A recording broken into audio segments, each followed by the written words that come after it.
Nesta quarta-feira, dia 7 de setembro, o Brasil comemora o centenário do rádio. Numa série de 5 reportagens, vamos contar essa história. A primeira fala dos primórdios do rádio no Brasil. Em que pese as controvérsias, foi o italiano Guglielmo Giovanni Marconi quem inventou o rádio em 1896. Há quem defenda que foi o padre brasileiro Landel de Moura, mas ele não conseguiu patentear o invento. No Brasil, também há discordância sobre o início das transmissões. Oficialmente, foi a transmissão do pronunciamento do presidente Epitácio Pessoa durante a exposição comemorativa do centenário da independência do Brasil, por ocasião da Semana Moderna no Rio de Janeiro. Foi no dia 7 de setembro de 1922. Para isso, foi montado um transmissor no Corcovado e distribuídos 80 aparelhos receptores que foram ouvidos em Niterói, Petrópolis, até em São Paulo. O rádio brasileiro, ele foi um dos primeiros a iniciar a sua transmissão na América Latina, né? Então, nós comemoramos o nosso centenário, nós comemoramos as nossas efemérides radiofônicas, primeiro aqui porque nós tivemos visionários. Um desses visionários foi o médico e antropólogo Roquete Pinto, que um ano depois, em abril de 1923, com um grupo de amigos, fundou a Rádio Sociedade do Rio de Janeiro, oficialmente reconhecida como a primeira emissora do Brasil. Mas outros autores defendem, a exemplo da professora da Universidade Federal de Ouro Preto, jornalista Débora Cristina Lopes, que foi em abril de 1919, portanto 3 anos antes, que o rádio começou no país com a Rádio Clube de Pernambuco. As transmissões, elas começaram efetivamente um pouquinho antes no Recife, né, com a Rádio Clube de Pernambuco. Mas a gente tem que entender, como eu estava falando, todo esse protagonismo aí da Rádio Sociedade do Rio de Janeiro na consolidação do rádio como um meio de comunicação de massa. O rádio nasceu no Brasil como instrumento cultural e de educação. Roquete Pinto, considerado o pai do rádio no Brasil, viajava pelo interior com Marechal Deodoro, que ampliava o sistema de telégrafo. Ele se impressionou com as distâncias e o analfabetismo do povo. A professora do Centro Universitário de Pato Branco, jornalista Josiele Cardenal, explica que o rádio foi a ferramenta que encantou o antropólogo para suprir essa lacuna cultural e educacional. Quando ele se depara com a tecnologia do rádio, ele se dá conta que o rádio poderia ser usado como um instrumento de emancipação a partir da educação, emancipação popular a partir da educação. E um dos principais compromissos do rádio no Brasil nessa instalação em 23 foi para ser utilizado enquanto uma ferramenta de educação à distância. O rádio era também o meio de exposição social. O rádio ainda ele não era entendido como um veículo com cunho comercial, como é hoje.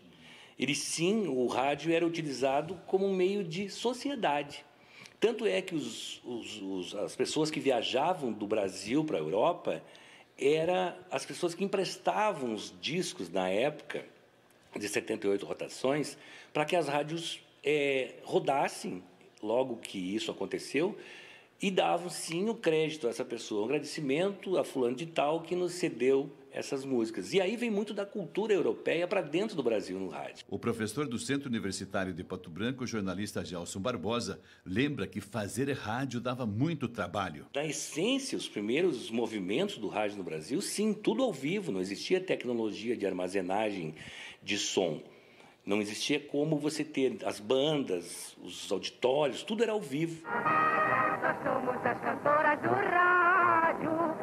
Destaque para os programas musicais e radionovelas. Chegava a reunir num auditório, muitas vezes, 150 profissionais, entre atores, roteiristas, sonoplastas e tantos outros profissionais para construir toda a ambientação do rádio.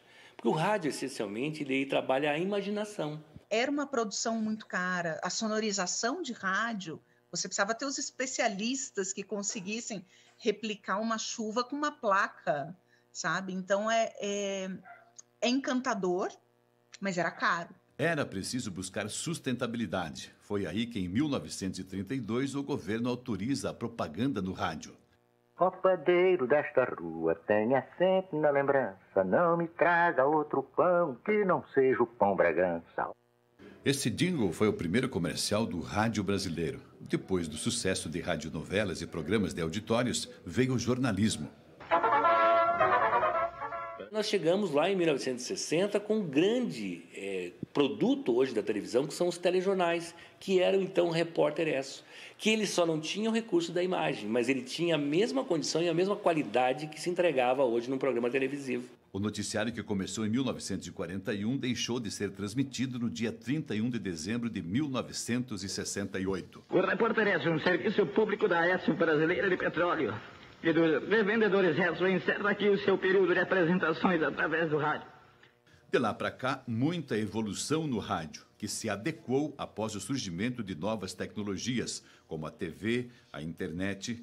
Hoje são mais de 9.000 emissoras de rádio no Brasil. Segue sendo o meio mais democrático, mais acessível. Quando a gente olha para aquele rádio de 100, 103 anos atrás, a gente olha também para um rádio que era diverso, que é um rádio que era formativo, era um rádio que era cultural, era um rádio que era entretenimento, que era companhia. Então, a gente já tinha esse rádio no plural, né? Não é só um rádio, são vários rádios num meio de comunicação só.